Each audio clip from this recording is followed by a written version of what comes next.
Hello, my name is Carolina Carbone, and I am the director of the Public Relations Program at the University of Belgrano, Buenos Aires, Argentina.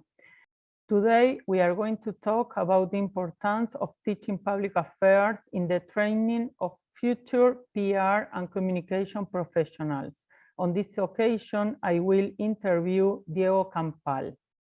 Diego Campal has more than 20 years of experience in the field of public affairs and corporate communications. He currently serves as Regional Director for Public Affairs for Latin America and Market Leader for Argentina at JeffreyGroup. Throughout his career, he has also developed significant experience in the areas of crisis management and stakeholder engagement across a variety of industries, working for firms such as Burson Marsteller, currently BCW, and Agora Public Affairs. He studied public relations at the Universidad, Argentina de la Empresa, as well as took postgraduate work in public affairs strategies at the Austral University and a master course in political communications at Salvador University. Additionally, Diego teaches postgraduate classes at the Argentina Catholic University and Salud University.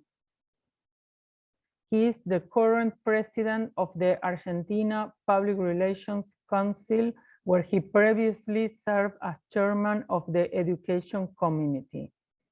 Thanks, Diego, to join us in this interview. Hello, Diego. Thanks to accept the invitation to this interview. The topic of the interview is teaching public affairs. What does the labor market need? Okay, thank you, Carol. Pleasure to talk to you. And thank you also to all our colleagues in the Global Alliance and everybody that is watching this interview. Well, this is an amazing topic and one of my passions, that is public affairs and teaching as well. So starting with that question about what is the importance of public affairs nowadays, first, I think that we should start by defining public affairs, because most of the times public affairs is specifically related to government relations. And I like to have a broader definition. I think that government affairs is, of course, one of the characteristics and the skills that are needed for public affairs. But I think that the definition of public affairs that I like is the approach when you see all the stakeholders involved in a situation at the same time. I mean, when you work on media relations specifically, you are focused on what the media and the journalists are thinking about something. You can do B2B and you are focused on the business environment. Public affairs has this broader view of seeing every stakeholder related to a specific situation and how they are connected among themselves. That's the definition that I like about public affairs. Of course, government is always a key stakeholders in these situations, because to complete the definition, I would say that is the broader view of all the stakeholders involved in situations that are discussed in the public area, that involves a public discussion. And do you think that is quite different in Argentina comparing with other countries? Well, Argentina is quite different than any other country, I think. But yeah, I think that nowadays, if you are aware, if the people that is listening to us today are aware of the situation in Argentina, you know that the state is becoming more and more involved in different situations related to the private sector. So in those cases, when the state becomes bigger, you start to find the government as stakeholders with different hats, I would say, because the usual situation is to find the state as a regulator. But when you have the government and the state becoming bigger and bigger, you start having a lot of public companies, for instance, no? So you find government as a client, you find government as a supplier, you find government as competition in some cases, in some industries. You know that the main energy company in Argentina, for instance, to give an example, is ruled by the government. The main airline in Argentina is ruled by the government. So you find the government in different roles, but always with the same approach that you have to have, because the approach that you have with a private company is different than the approach that you have with the public sector. So I think that in Argentina, we have that phenomenon happening with the state becoming bigger and bigger. So you find it in different roles all the time. And then it comes here, the public affairs role. In some cases, I like to define our work as translators, because the language is different, and sometimes the objectives are different. The KPIs that are used in the public sector and the private sector are most of the times different. So our role is to be in the middle of that connections, trying to make the parts understand themselves. No, so you know the interests that the public sector has, that is mainly keeping in power and keeping in office. So you have to translate that to the private sector, and then you have to come back with the key messages that the public sector has and try to adapt that to the storytelling that each government builds based on ideological components, on history in some cases. So we have to say, well, in this case, this is a government that is a leftist government. So we have to talk about local science development. We have to talk about investing and replacing imports and the importance of the local industry. And that's how you are building, you go building the right storytelling for the right moment, for the right context.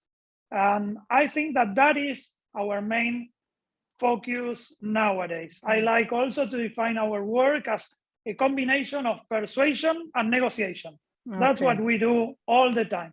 And I like the other concept that you said as a translator also, because I imagine that it is quite difficult for foreign companies understand us, no? Yeah, well, we have our peculiarities, I would say, and sometimes it's very interesting to work on that. And there are some cases when companies hire consultants, as I work as a consultant, and sometimes companies hire external consultants to support what they say to their headquarters. Yeah. Because in some cases they don't believe them. They say, no, this can't be possible. So you need to involve a third party to support what you are saying and say, well, yes, that is happening in that way, in fact. So yeah, we have those peculiarities in Argentina that are different to explain in some cases and to understand. And also we have a very particular history, political history with Peronism in Argentina, that is a political movement that is studied worldwide because of its characteristics. So when I sit with a client, a foreign client for the first time, and they want me to explain what's going on in Argentina, I start with that question. What do you know about Peronism? And that's the key factor. If you understand Peronism, it's going to be easy to understand the context. If you know nothing about that, well, we have to start little by little understanding the situation. It is interesting. And in your opinion, what knowledge should a public relations graduate who wants to work in public affairs have? Okay, well, you know that public affairs is a field where different professions are combined. In my case, well, we know each other for a very long time, and you know that my background is public relations. But it's a field where we combine with different professionals. We have people that comes from political science, we have lawyers, we have sociologists in some cases that work also in this field. In the case of public relations, I think that the main asset that we have is that we combine a series of skills that we can go deeper later on that, with a knowledge of communications. So that is what puts us in an advantage, I would say, because we know how to analyze a situation. We can understand how the different stakeholders and components relate to each other, but we also can do a deployment on how we should communicate this situation to solve an issue or to generate a better engagement with different stakeholders. So I think that a combination, or at least in my case, is what went well. A combination of knowledge of politics and communications is the perfect match for public affairs.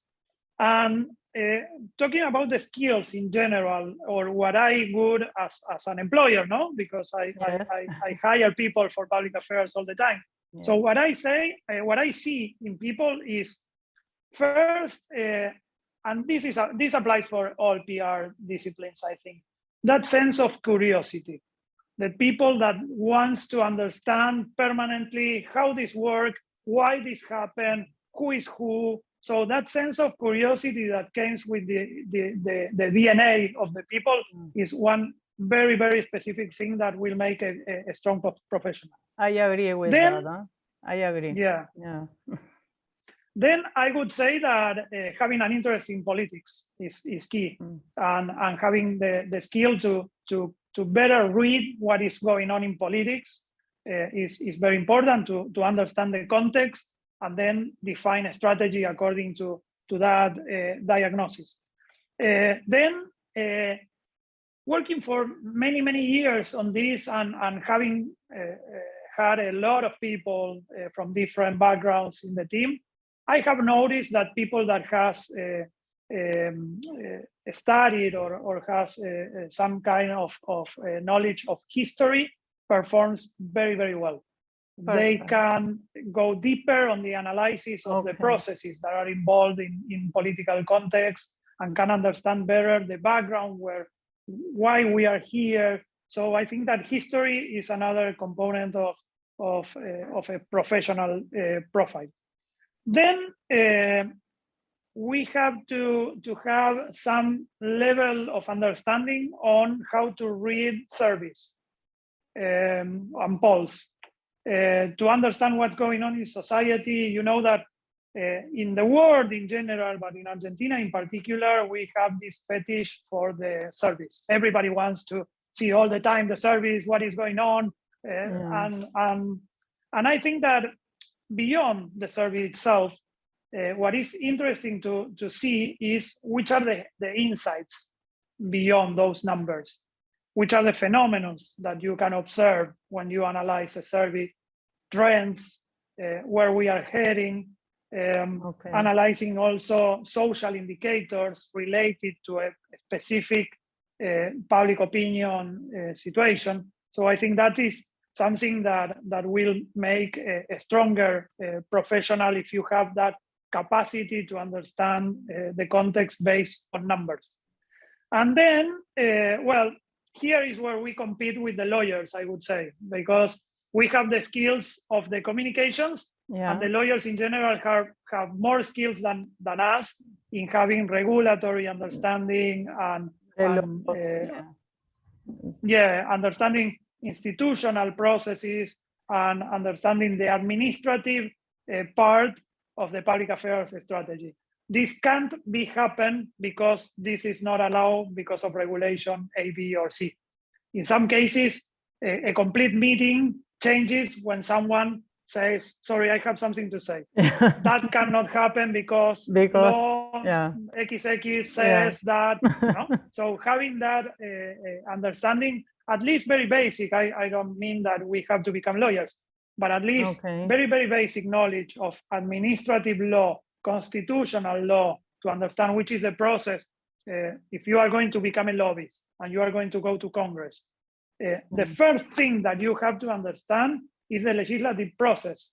And I mean the details, because if you enter the discussion very soon, you can ruin the full strategy. If you enter very late, and it had happened to me in some cases where the client hired us late in a process and something, the discussion was already very advanced. And the lawmaker says, I got your point, it's great, but I can't do nothing. I can't do anything now because it has already been voted. It has already been discussed in the committee. So having that understanding of those technical processes is also key.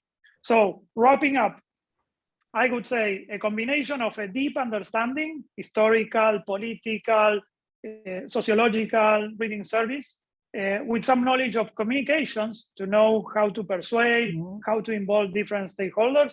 I think that is the mix that makes a strong public affairs professional. Good tips. Thank you for them. And what was your biggest professional challenge? Okay. Because I know that you have a very strong experience. That I am. Well, yeah, I started working as a consultant when I was 19. I was in second year of my career. The first challenge, and I will try to talk to people that is in different stages. First challenge is you have to calm down. Mostly to young professionals now, things happen in the right timing. Sometimes the right timing is not your timing. So you have to calm down. You have a lot to learn. Promotions are going to come, opportunities are going to come, but you have to be patient and try to learn in any stage. So first advice, and considering also my challenges, the first challenge was that one, trying to grow very, very rapidly and quickly and faster. And I'm ready, and I can do more and better. So you have to calm down and enjoy each stage of your career. Then, well, I have a nice story on how I went from doing public relations to doing public affairs. Since I learned about public affairs, I love it. And I knew I wanted to work on that. And at that moment, I was working at Burson Marsteller, and they didn't have a very strong public affairs team in Latin America. It was more in Europe and the United States.